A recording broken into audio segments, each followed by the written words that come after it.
So as you all know, tonight we have Tammy and Julie with us with a pretty dynamic and interesting presentation. I'm pretty excited about it. I'm sure all of you are as well.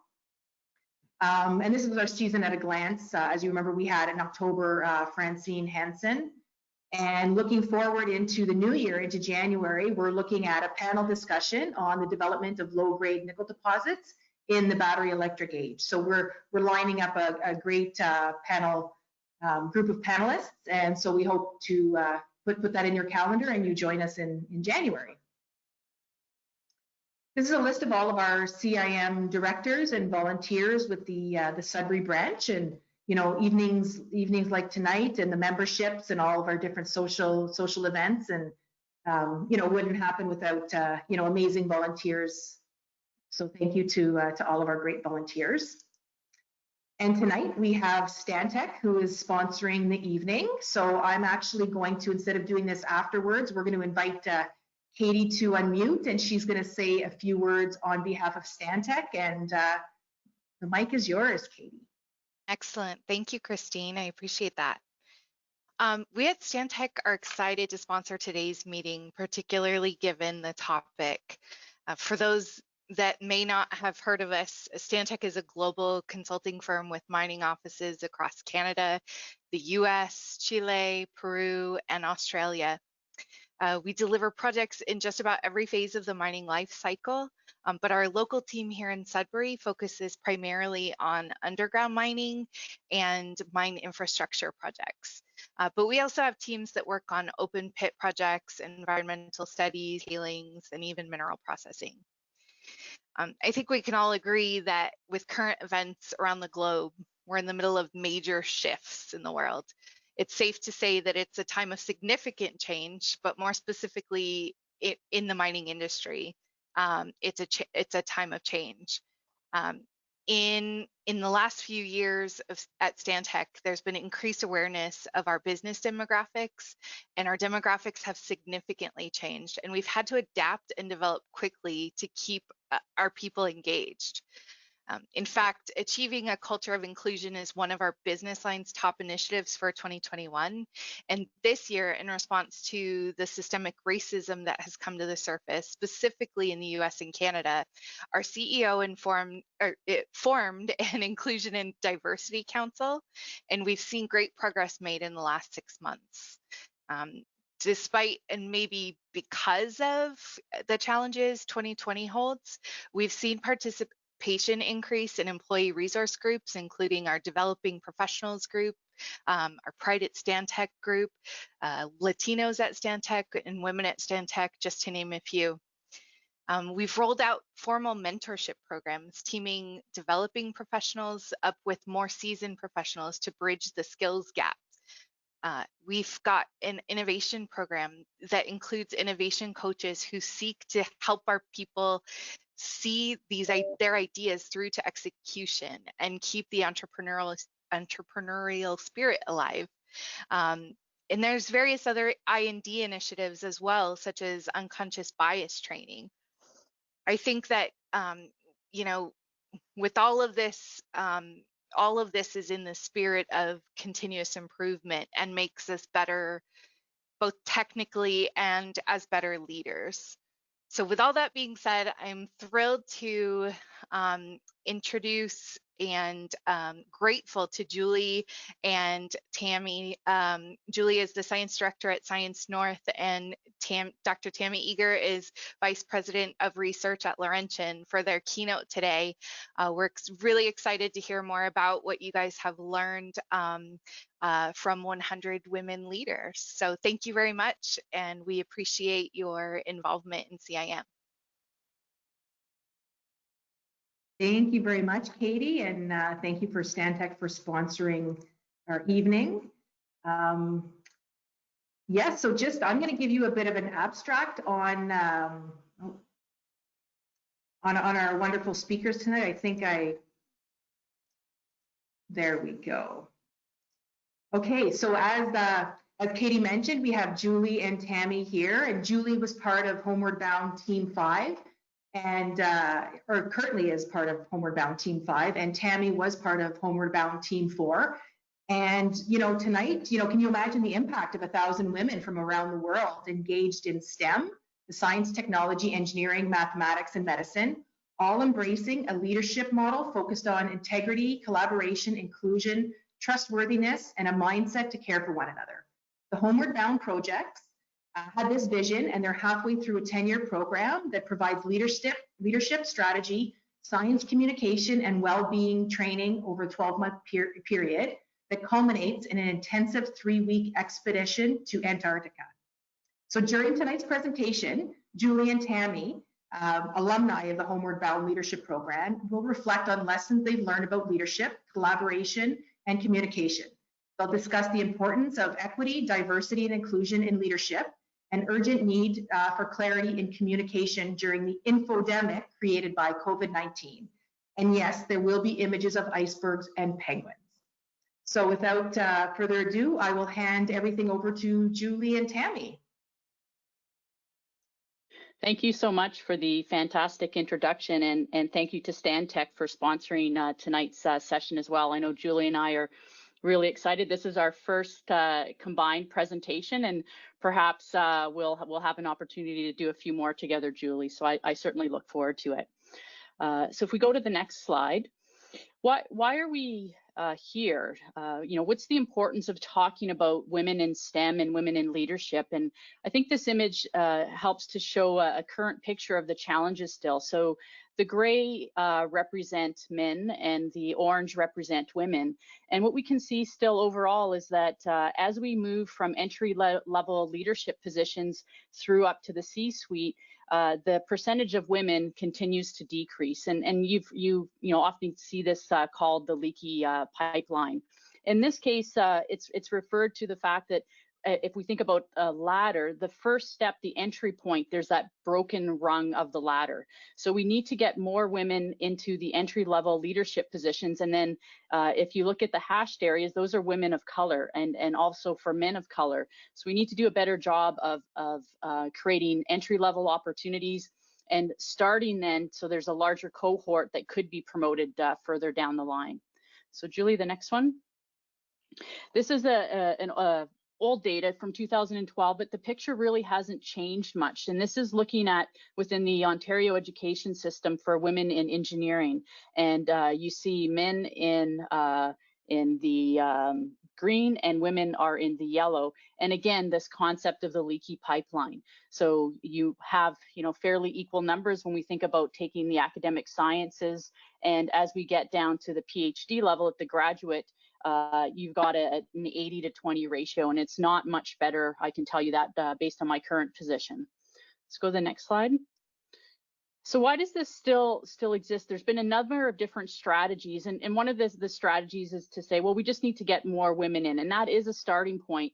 But if you can imagine you've got a series of complex pipes, if you only add more water to the system and you never fix the leaks or the systemic barriers or the unconscious bias, or look at what are the entry points that women may have within the system, we're not going to solve that problem. You're still going to have that leakage at the end. And when we're looking at trying to make sure that we keep young girls in the system so that they can become senior engineers in a corporation or enter into some middle management or senior management positions, enter into academia and become full professors, we need to make sure that we're addressing those complex issues of where the leaks are in that intersectionality as well. And this is really one of the reasons why Homeward Bound started. It was looking at the fact that there was this dearth of women and how could they play a role from a leadership perspective, and particularly creating a network for women. So Julie, I think it's over to you now. It is. Thanks so much, Tammy, and it's a pleasure to be with everyone this evening, and we're thrilled to have you with us. I will say that as we go through our presentation, if you want to drop any questions that you have in the chat, we are going to monitor that, and we're happy to pause and answer questions, or we will leave it till the very end and have a Q&A as well. So Homeward Bound is a pretty incredible leadership program. You can imagine the goal, the big goal of 1,000 women after 10 years being leaders in all sectors, but very focused on women that are engaged in STEM. So we've added that extra M, which for some of you may be something new. So medicine is also included in the team of women that we work with. I first heard about Homeward Bound when I read a Canadian Geographic article in 2016. So I knew about this program. It was an incredible program then. It was brand new. That was its inaugural year. And that's when I started learning about the vision for what this leadership journey could be. So Homeward Bound is a 12-month leadership development program. It is a pretty intense program. 11 months of it are done online. And it is the vision, the brainchild, the dream of Fabienne Dattner, who is an activist and a leader and a trainer based in Australia. And she literally had a dream in the middle of the night to bring a team of women to Antarctica and transform them into leaders.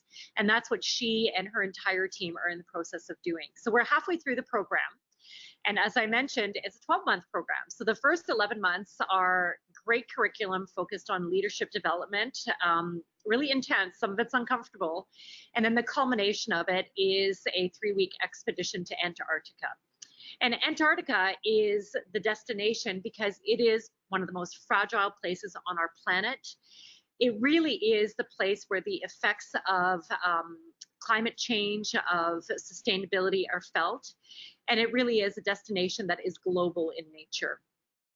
So Tammy came back from her wrap up of her 12-month program last November. Beginning of December, I think, is when she came back.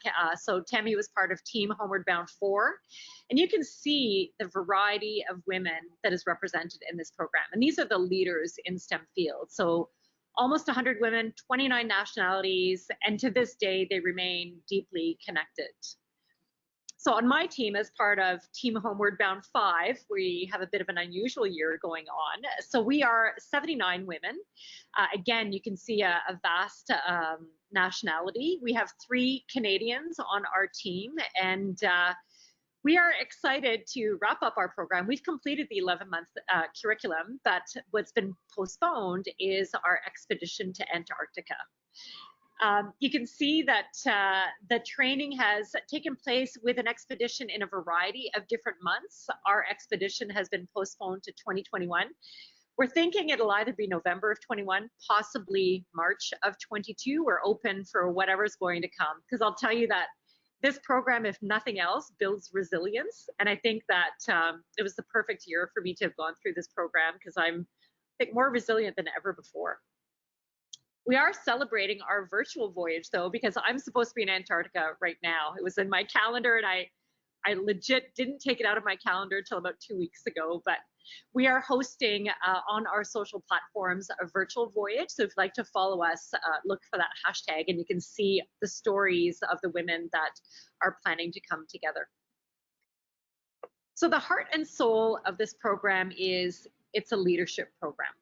We'll talk to you about the other components, but the essence, the spirit, it's about leadership. And that leadership journey is presented in many different ways, not only on the expedition to Antarctica, but throughout the entire program. You heard me say, you know, there's some points of discomfort, because as you're going through really intense leadership development, it can be a little bit uncomfortable, but it is intentional. This program is very intentional in bringing out the stories of the women, making them really reflect on their stories, reflect on their past leadership journeys, what brought them to where they are, and vision what they want to be in the future. And that vision gets created very collaboratively amongst all of us using a variety of different tools. I know that you've all had lots of leadership development and used different tools, but these were new tools that I had never encountered before. So it's a pretty intense journey, and it really boils down to, what do you value? What is important to you? What matters to you as a woman in STEM, but as a woman leader? So that's where I'm saying, you know, there's a lot of reflection that takes place in the program. One of my most valued components, even without having met any of the women that I've been with for 11 months in person. We see each other on a weekly basis, and we have all sorts of relationships going on. The most important thing is the collaboration. So I want you to picture what it's like so far. 500 women that continue to collaborate between cohorts. So that is a powerful group of women, global women, that are leaders in STEM. For example, at Science North, we're preparing to open a pretty major new visitor experience on climate action, and there are 2 women from past cohorts. I've never met them in person, but developed a relationship with them online that are going to be featured in that experience. So the power of the collaboration is incredible. And when you're on the Antarctic expedition, we actually are invited to stop by different international research stations. And historically, and Tammy will tell you a little bit more about this, there are very few women scientists that are in Antarctica. And the scientists that are there for long periods of time. So can you imagine the few women at these research stations that all of a sudden are visited by 80 to 100 STEM women? So it's a powerful part of the experience. And the onboard science symposium, where these women are able to share not only their science, but the roadmap that has brought them through their science is another powerful part of the program. I'm going to hand it back to Tammy, and she's going to tell you a little bit more about her experiences. Thanks, Julie. And so one of the other key parts about the program is visibility, and visibility in a number of different ways. One of the things that past studies have shown is that for many women, being visible about what you want to do and where some of your strengths are is sometimes something that might hold them back. So not everyone is comfortable sharing the story or being vulnerable or being intentional about what your goals and strategies are. And so this program helps you to become more comfortable with telling your story and being intentional about what you'd like to have in terms of perhaps how your career might advance in STEM or even some of your leadership goals. The other thing it does is it really creates, as Julie was saying, the collaborative opportunity and talks about how you can support each other in being visible. And if you look at the picture on the lower corner of the slide, you can see that we've got a number of everyone in a different colored shirt. And really what we did there is we created a human pride flag. And how this happened was there were 2 members who were out LGBTQ on the trip, myself and another, Jeanette, and we realized neither of us had brought our pride flag, and it was actually something that was really important to us. We're like, how could have we forgot this? So we had a thought, and we're like, well, do you think the women in the expedition crew would come together and help us do that? And, you know, we still weren't sure. I mean, this was fairly early on in the journey, but it was an incredible experience. It was really windy that day, and you can't tell, but everybody gathered in the common space, and we figured out how many colored shirts we had, and some of the expedition crew went and got the dry suits that would create the yellows and the orange, because we didn't have enough of those colors. And the deck was really moving, and we came out and got this wonderful picture. And really, it was a great moment of visibility and support. So Julie, if we go to the next one. The piece that I probably found the most challenging, and I still go back to it, and it really is going to be a work in progress, is we talked about strategy. So if everyone can imagine, we do a lot of corporate strategic plans, but this forced us to look at our own life in terms of relationships, family, and work, and create a personal strategy. So what were your personal strategy goals? And that's where Julie says very, very intentional. And probably for our cohort, the moment of greatest sort of reflection was that when you looked at the goals that you'd put down in terms of family, self, and work, the self box was almost non-existent.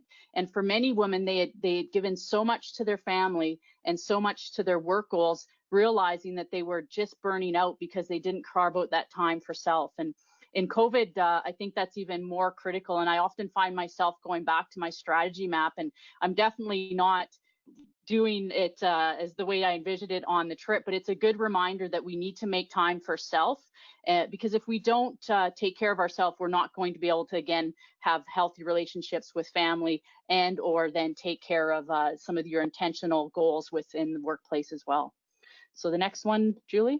Tammy, I'm just going to pause here for a quick second and pull out a couple of questions from the chat. So 2 questions that I think we should answer right now. So Dan was asking, is there an upper age limit to the program? And I believe the answer is no, although the program is intended for women that are working in STEM, so it's not post-career.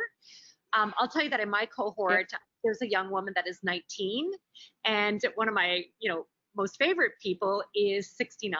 So, Tammy, I don't know if you want to add to that question.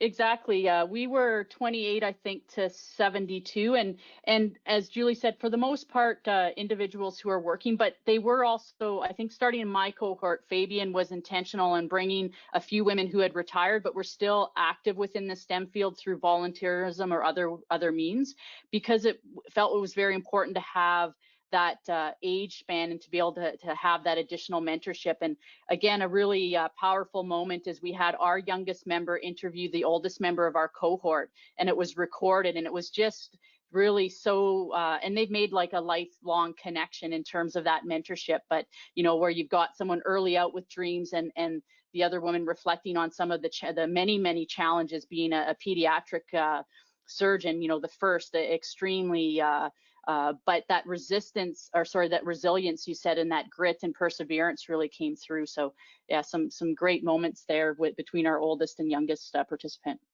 That's great. And I will say, Tammy, I'm going to pull out the other question. We won't answer it right now, but I just wanted to park it. So the other question from Jesse is, does the expedition perform any projects, assignments, research while in Antarctica? And that'll be a question for Tammy, because she's been there and I'm on a hold right now. Yeah, so we do citizen science projects. So part of the project is to also develop those, continue to collect data. So we had wildlife surveys and temperature and some ice surveys while we were there. Certainly then talking about collaborative relationships to afterwards. So part of our cohort is working on a protection treaty for the Antarctic Peninsula, and that all came out of the science collaboration within my cohort. And here you can see the group that I was fortunate enough to go with, and I think this quote is quite powerful. There are some things women don't do. They don't become Pope or president or go down to the Antarctic. And here we are, 99 women, to show that that's just not the case. And as Julie said, it is quite powerful when we visit research stations and you see a handful of women that are working there, and then you've got 99 of us. And we had an opportunity to go to the Great Wall Station, which was the China station, and we had 4 members of my cohort from China, and the pride that they had, and they were just able to show their research station off. And there was, I think at the time, there were only 2 women scientists that were permanently at that station. So it was really a powerful experience for everybody to see that these women could be part of that scientific community as well. Tammy, you know what I just realized? Yep, go ahead.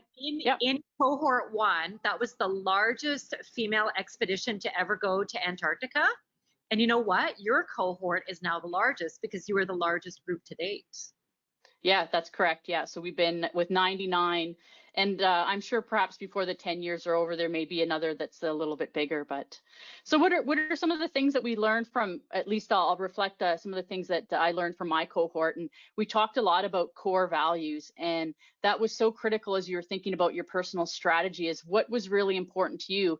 And we were given these value cards. There were about 100 different cards, and you could lay them out, and we spent a lot of time moving them around and really reflecting on what is important in relationships and taking care of yourself, and also in work. So something that everybody can do and reflect on is what's important to you. And I've used them. I've gone back to my cards a couple times when having to think about some of the challenging decisions we need to make in COVID-19, as a leader. So thinking about, the importance of transparency, the importance of really considering issues of equity, diversity, and inclusion as you're having to make difficult decisions. And so these things become important as well.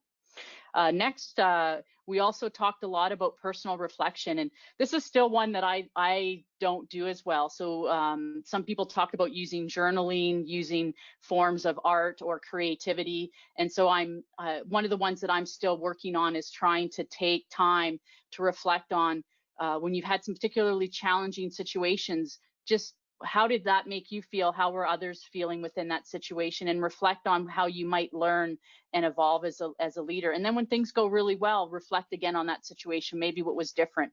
So I'm still trying to practice my personal journaling, and it'll be a lifelong goal, I believe. So next one. This one, Julie, it should play as a video if you start it. Yeah.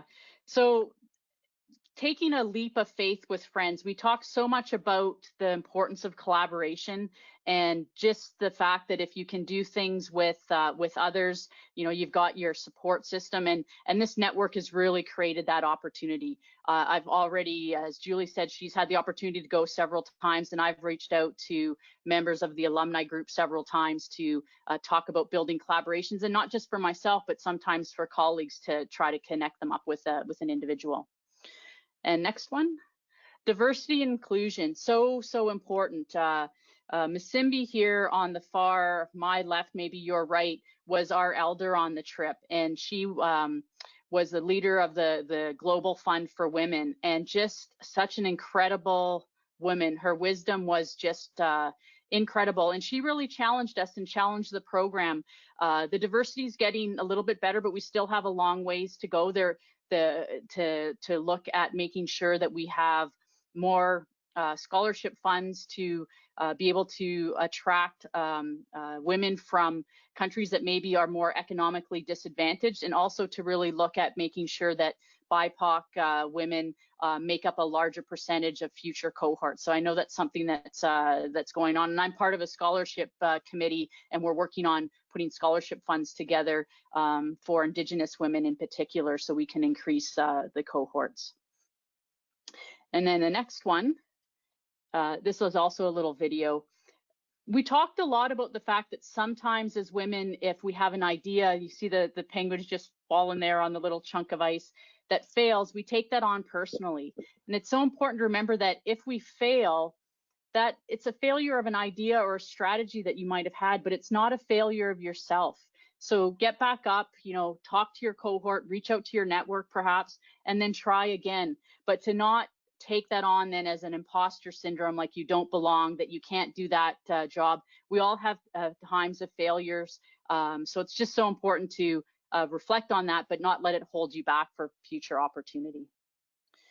All right, and the next one. So this is our group on the ship taking one of our pictures on the day that it was the 60th anniversary of the Antarctic Treaty. So we are all just pretty jazzed, and really, again, the motto is stronger together. Leadership model focused on integrity, collaboration, inclusion, trustworthiness, and a mindset to care for one another. So back to you, Julie. Thanks, Tammy. I am going to pause and remind everyone that if you want to drop questions in the chat, we're going to be happy to, you know, keep answering as we go along. So the other thing that I think I've pulled out of the program over the last 11 months, besides, you know, everything that Tammy and I have been walking you through, is the power of science communication. You know, these are women in STEM, and one of the skills that gets refined and developed through the program is communication. And I'll tell you that not everybody at the beginning of the program is at all comfortable with public communication, with presentations, with visibility. So remember Tammy was talking about the power of visibility. That's tied intimately with science communication. And so I wanted to take the next couple of slides just to kind of put a few things in context with regards to the pandemic that we're all experiencing right now. My job at Science North is completely rooted in science communication. It's the heart and soul of what I do with my colleagues every day of my life with people of all ages, not just, you know, collegial scientists that we engage with. And I'll tell you that when I decided to apply for the program, I was really hesitant. I had many, you know, calls with Tammy to say, I don't know, I really don't think I would get into this program. It is, you do apply for the program. And I'll tell you that when I looked at the past cohorts and I looked at the type of women that were accepted, I had huge imposter syndrome. I mean, I did not think that I was the right fit for this program. But I believe that the reason that I'm in this program is because of the work that I do in science communication. So our work at Science North is all about inspiring people around STEM. and anything else that we can find to get people connected to science in their everyday life. So it turns out that the work that I do, and this is, kind of the essence of a blue coat. So I wear my blue coat proudly, and this is, this is what I do every day. I'm not just a scientist. Sometimes, I troubleshoot, I figure things out, I fix things, I entertain people, all sorts of things. But at the end of the day, science centers and science museums globally reach 300 million people. And I am the first person in the program that is rooted firmly in public science communications. So it's not because I'm an entomologist, it's not because of the science that I do, it's absolutely because of the science communication that I'm involved with that I am in this program. So I've been trying to share as much as I can with my colleagues around science communication. Together with Laurentian University, we actually deliver North America's only program, diploma and master's in science communication. So it's a one-year program, and every year we graduate scientists that become specialists in science communication. So that is really the heart and soul of the work that I do. It's powerful work because it taps into the way that we think, the way that our brain interprets our emotions, and the way that we can communicate effectively to influence how people are thinking and making sense of all the data and the facts that are around them. So science communication is very intentional. And if I was to tell you on this one slide, this is the work that I do every day of my life, and that I think the women in the Homeward Bound program also aim to do, whether they're in a lab or if they're in the public milieu, whatever it is, it's about intentionally communicating science. So remember, we said this is an intentional leadership program. This is about intentional science communication. So the first thing is you really need to understand your audience. So understanding who you're talking to, who you're engaging with, what their history is, what their story is, what their background is really important. But even more important is what you want them to leave your communication with, what kind of audience engagement you're going to have with them. That is the most powerful part of intentional communication, is what do you want them to leave with? And so for us, it's communicating with intention. It's what do we want people to understand? What is the message that we want to get out there? And that gives us, even better clarity. And what do we want people to remember? If there's one thing that I want you to remember today, what is that? I have to be honest, Tammy and I had a couple of things we wanted you to remember, but what do we want to be memorable in our communication? And then what do we want them to do next? So when they leave, when you're gone and you're no longer there, what do we want to arm them with? What do we want them to take action in doing? And so that's where, informing, getting good, solid, accurate information is really vital. And that's where you build your trust with your audience. And then, of course, changing behavior, changing the way that people think. So I wanted to step into maybe something new for some of you, maybe not, a brand new word. We have lots of new words this year, right? Social distancing, physical distancing, masking up, resilience, Zooming. Infodemic is the one that is firmly on the forefront for Science North and many other scientists. The infodemic is really, it's a new word. It is an overload of information. I know that all of you, there's 39 people on our call right now, all of you have been experiencing an infodemic. And that is something that I think the work that Science North and our science colleagues will be doing for the next 12 months will be amplified more than ever before. So we're dealing specifically with two parts of the infodemic pretty head on. So one of them is misinformation. And misinformation is not intentional. It's, you and I set up misinformation situations, I'm sure. So a misinformation is you're sharing information, might not quite be right, might be a little bit of an old wives' tale, but it's not intentional. Disinformation is very specific.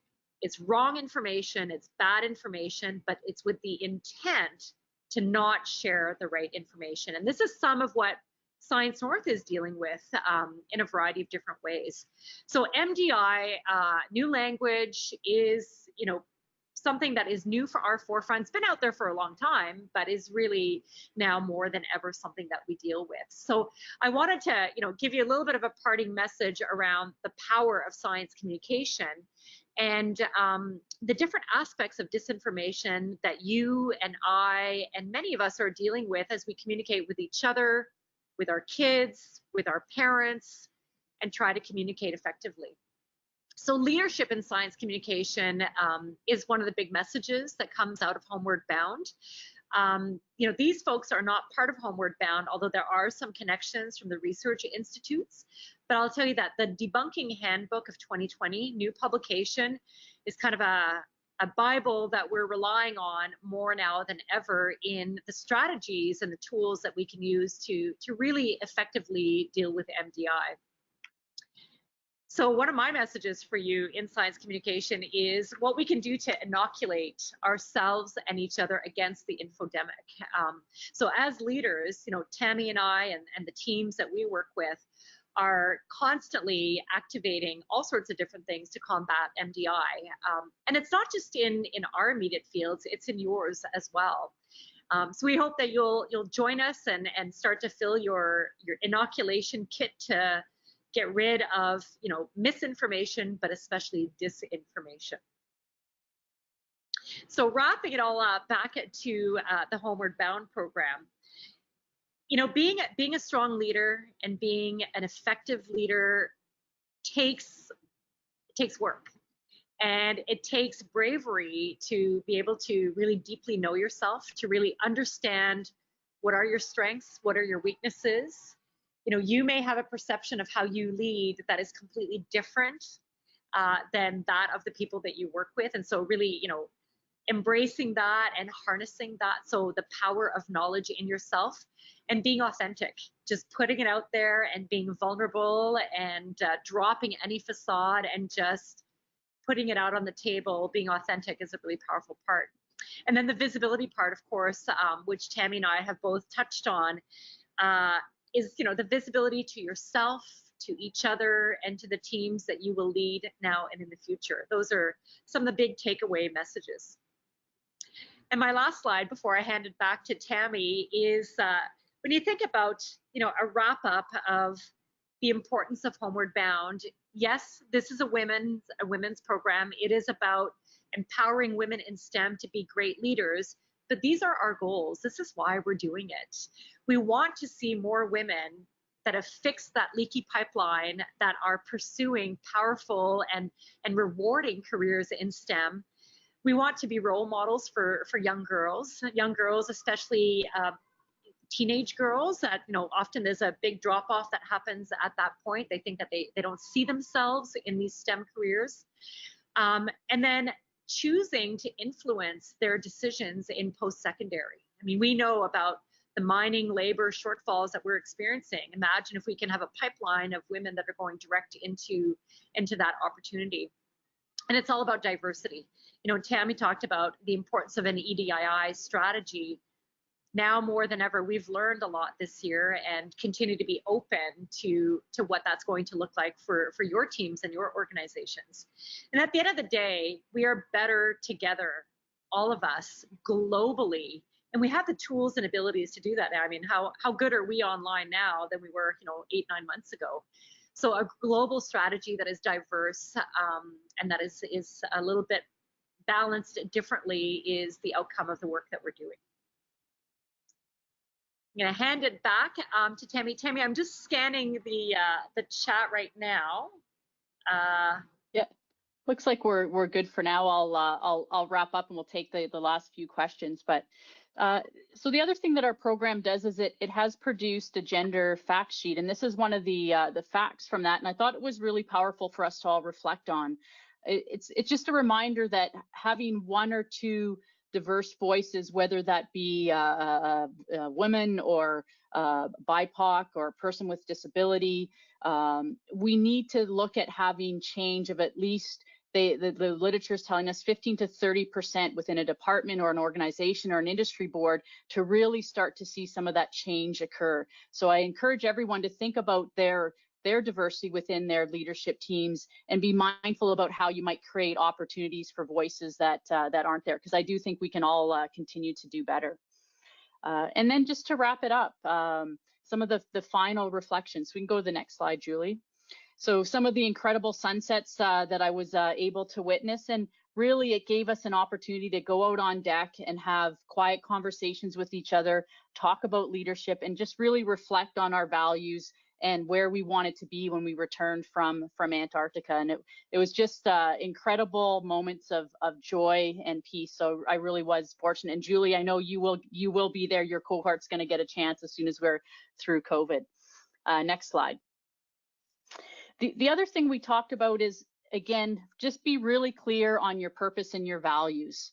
So what's your purpose? We were fortunate enough to see the penguins while they were in their early nesting season, and they were, they have these pairs and they come and they make little rock nests, and they were very purposeful about collecting their rocks and guarding their little rock nests. And every now and then they would steal rocks from each other and they'd have little fights. But I mean, it's really, what is your purpose? What do you value? And just being really true to yourself was so critical.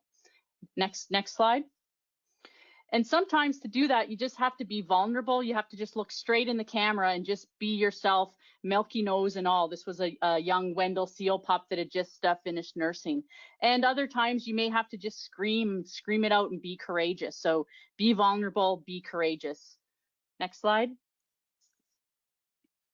And again, just that reflection, wherever you can find those quiet moments to make sure that you're taking care of yourself as well and giving time for thought. And if anything, I would say in this COVID situation, I know we probably all struggle with having enough time to just be able to breathe and sort of think and process. And so that was one thing that Antarctica taught me, and certainly need to still continue to be mindful about taking time for reflection. Next one. And then while doing that, this should be a video as well, Julie, is keeping an eye on the big picture, right? Sometimes we can get into the weeds. So you've got these massive icebergs and you've just got the little penguins out there, but what's the big picture? Just keeping an eye on everything in your full surroundings. And then next one. And in the end, it's about people, right? When we talk about leadership, it's really about people. It's about relationships. It's about building diverse teams and inclusive environments. And really, it's about being responsible to develop yourself. And really that's so that you can be a better leader and help others develop their potential as well. So I was, again, just a few of my incredible cohort friends for life. So remember, it's always still about people. And that wraps up what Julie and I really wanted to share with you today, some of what we've experienced so far as part of the program, and we're open to take time for questions. There's a couple of comments in the chat, so I'll answer Jesse's. So Jesse, that's a really interesting observation that you made about the whole imposter syndrome. You know what? It was pervasive throughout my cohort. These amazing women, every single one of them, I'm not kidding, and it was authentic, all had that imposter syndrome, that I didn't think I was going to get in. I'm not really sure why I got in. And it seems that it's something that it is a woman thing, that sense of, am I good enough? And these are incredibly accomplished women. So that's an interesting point that you made there. And then Lynn has asked, are there positive changes that you've seen happening in your organization since COVID-19? If yes, how can other leaders help support those changes in their teams or organizations? So, Tammy, I'll hand it over to you to answer, and then I'll maybe jump in if you want to. Oh, sure. Give me the tough question there, Julie. Thanks. It's an excellent question. I think there have been times, so I would say certainly at Laurentian University very early on, particularly from a research and a health and safety perspective, we had to close the university quickly. We had a COVID case on our campus, and we were the first institution in Ontario, and I think in fact across Canada, that made the decision to halt all in-person classes and go online. And that was an incredibly difficult decision that our president had to make. He was going to be the first one to do that. But he was, we had an emergency management team meeting, and all of the leaders from the departments had gathered the information that they knew, presented that to him to support him and the board in making that decision. And I think then in the next couple months after that, it really brought departments together. So departments who then had to come together to develop our COVID response plans to determine what activities would be returned slowly to campus or phased back in. And so people had to communicate more. And I do believe that that helped to break down some silos that had existed before, and people had a better understanding of what each other did, and also some of the challenges, and a little bit more respect for the fact that every single person in your organization was valuable and was required in order to keep the students safe and to make sure that the university could function. So I would say it was again about relationships and about building collaborative teams. Mm-hmm. And I think the two parts that I could add in terms of Science North, similar to a lot of what Tammy was saying, but for us, it was, I think, the vulnerability of our executive team saying, we don't have the roadmap for how to figure this out. We're going to figure it out together. We're going to be as transparent as possible. We're going to engage all of you all along the way as we're making decisions together as much as we can. But it was owning the discomfort of, we don't know the answer, we don't know the path forward, we're going to make the best decisions together. And that built, that filled our trust jar, so that when it got really difficult or when we didn't have the right answer, there was that sense of trust across the whole organization. And then the second thing, and I think we were talking about it just before the meeting started, it's a shift, and it's not just at Science North, I think it's globally, is the change in organizations in supporting a better balance between work and life that allows you to complete some of your work remotely. That was always a really uncomfortable place, for us and other organizations. And now, in the last 9 months, we've created incredible things. So our creativity, our innovation was really harnessed by being able to work remotely, and we got really good at it. So now I think that shifted things a little bit more, and I don't think it'll ever change and go back to what we were before. So, not sure if there's other questions. Lynn, do we normally just have people drop questions in the chat, or do people speak up, unmute themselves? Yeah, we usually have everybody drop them into the chat. So if anybody has any further questions, please do drop them into the chat. I have one myself while I'm, let me put my camera on, but I do have one. So you both talked about, reflection. And Tammy, you mentioned that it's going to be like a lifetime goal for that. Did you, during this journey, did either of you have any aha moments about yourself, or, things that you realized about yourself that, either people were too afraid to tell you, or you just, didn't realize? So I'll take that, Tammy, if you want me to. Sure, yeah, go on.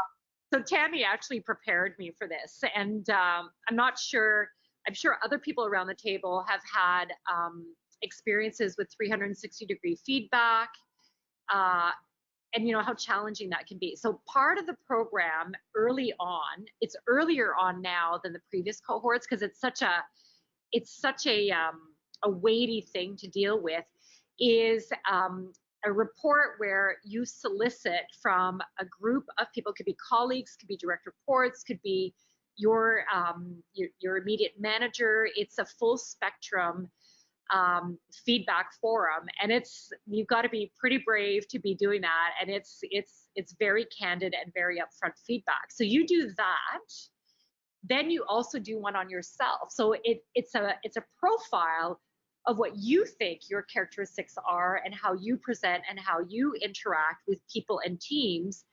And then there's a bit of dose of reality, and it's difficult to go through that, but if you can be open and embrace that, it is one of the most powerful things that you can have. So my big aha moment was with that. So you always think that you're presenting a certain way, but it's interpreted, and the story is told in a completely different way by the people that you interact with. So I had some really deep learning in that way. I think a lot of you around the table know me. You know that I'm very extroverted, I'm pretty driven, kind of my eye on the ball, you know, I'm also competitive. And those are things that can make people that are not feel very uncomfortable. And so being aware of what that does to those relationships and how damaging it can be, that was one of my big aha moments. Tammy, I'm gonna ask for yours. Yeah, it's great. So for me, probably the biggest reflection and where I've been, you know, and I had this moment on the ship and trying to continue to work through it is, you know, I think people would always say that I'll be the first to help others, but I always struggle, and it still is asking for help. So finding it hard to be maybe more vulnerable, where you put yourself out there and you say, look, I could really use your help in this. And two things happened. So one, we had an actually fairly calm passage of the Drake Passage. And for those who maybe aren't as familiar, it's one of the roughest areas. So usually it's not uncommon to have, you know, several, you know, 10, 20, 30 foot swells. We were actually pretty fortunate, but for whatever reason, I didn't know this going in, I have incredible seasickness. And I mean, this is again early on in the ship. You have a roommate that you don't really know. You're just trying to get to know each other. And I'm really just, it's not a pretty picture, let's just say.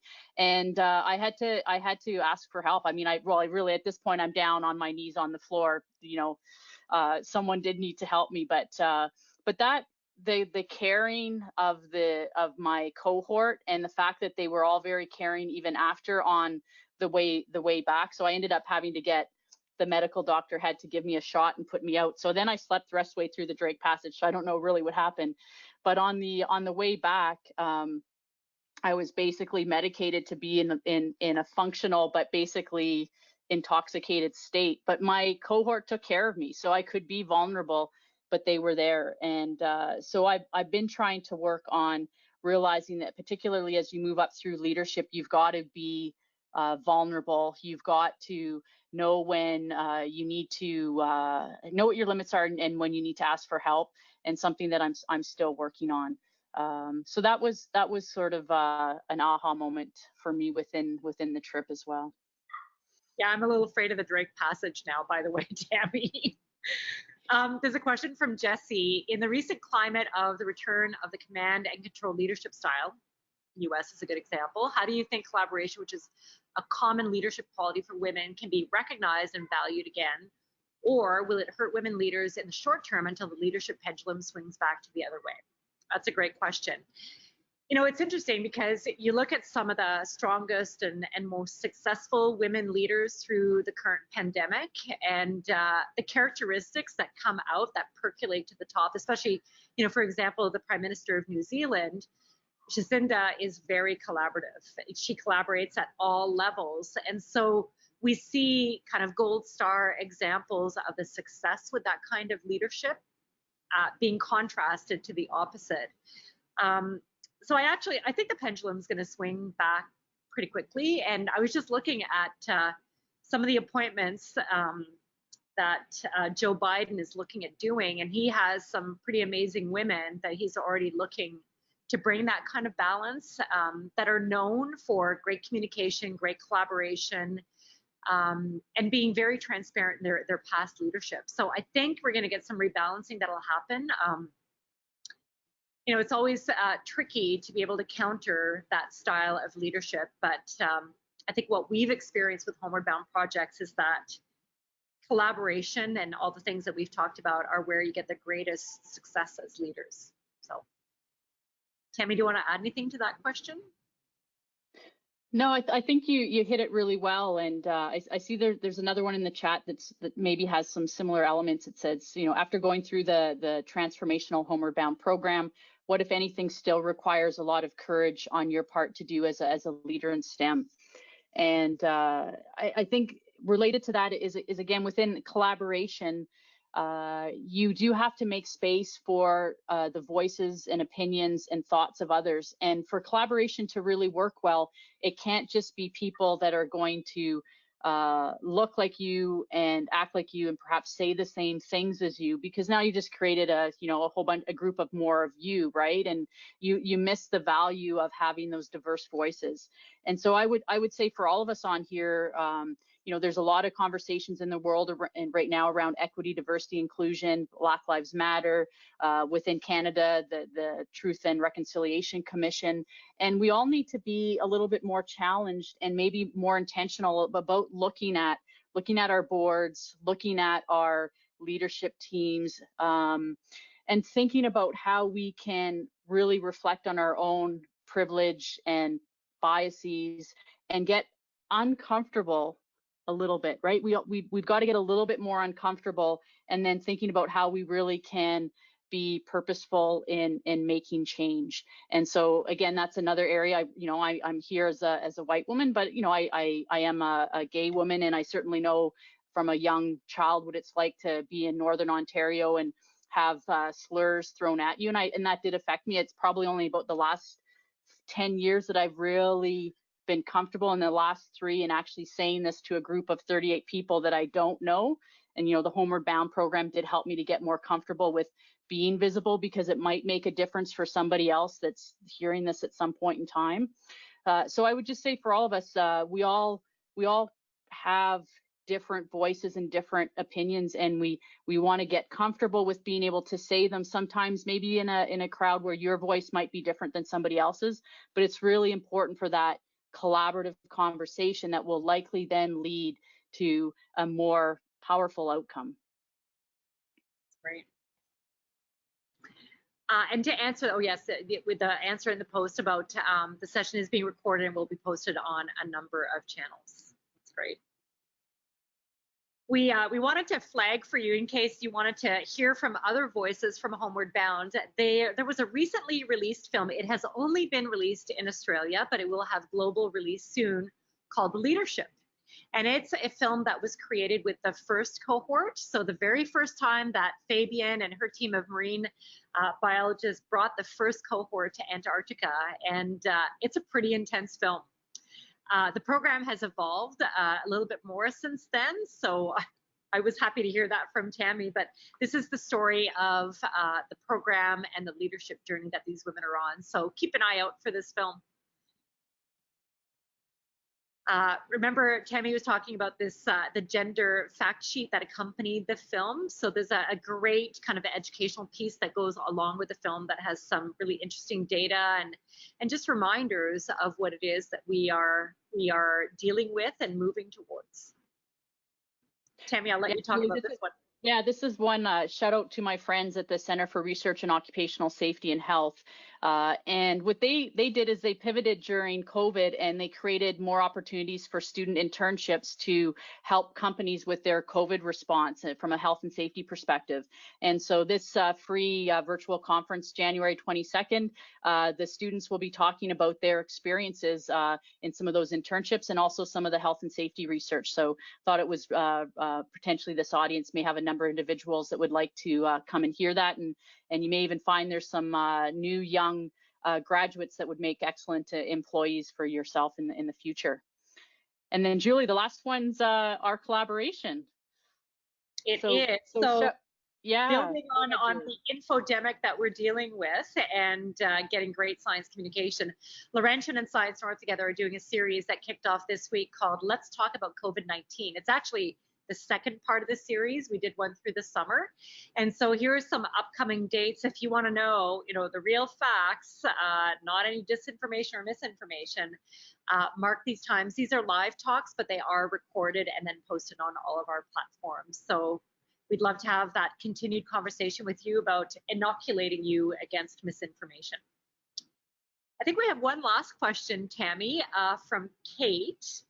Do you have any advice for educators on how to encourage students to expand their willingness to explore outside of the current boundaries? Yeah, excellent question. Julie, you probably have a sense when you see the audiences, young and old and all ages, come through Science North, and I guess it's just trying to encourage people to stay curious. And I know as a researcher, often you know, we get very specialized in one area and we'd go to a number of conferences on our one theme. But I started to challenge myself in the last few years to go to sessions or attend events that were a little bit further outside what I would maybe typically do. And in fact, that's where many of the new aha moments came from. And so I think it's just staying curious and challenging yourself in whatever way to just do something a little bit different. And perhaps if you do that, those around you will see the joy in that discovery and take that on as well. Yeah. It's so funny that you said that, Tammy, because in my Homeward Bound application, that is what I zeroed in on, is that I believe one of the most important characteristics in a person is curiosity. It's curiosity about the people around you, the environment that you're in, the things that you might work on. It's curiosity is the most important thing, and it should be embraced and encouraged, and tied to bravery as well, to try new things. So funny that we perfectly aligned on that. It's great. And thank you for the nice messages, everyone, on our presentation. We appreciate it. It was our very first time doing this, and we're doing it online, so it's a bit of a tricky thing, but we appreciate all the great questions and conversation, and we will hope to see you at a future event in person, or maybe a continued online one. So thanks, everyone. Have a great evening. And thanks to CIM for the opportunity, and for Stantec for sponsoring today. And as Julie said, really appreciate all the great comments and feedback. Thanks, everyone. Thank you again to Stantec and to Tammy and Julie. Again, like, I think I'll echo, you know, Roy and Samantha's message there, where, you know, I think Sudbury is very fortunate to have, you know, two amazing, strong, inspiring women in our hometown. So I think there's going to be a lot of women online that are going to rush off and try to get that Homeward Bound Team 6 application in, or Team 7 application in. So thank you both for joining us. I think you really did inspire a lot of people, and, you know, kind of put yourselves out there. And like you say, it's when you're uncomfortable that you actually grow. So I know that you guys will continue to do amazing things for our community. So thank you both for joining us.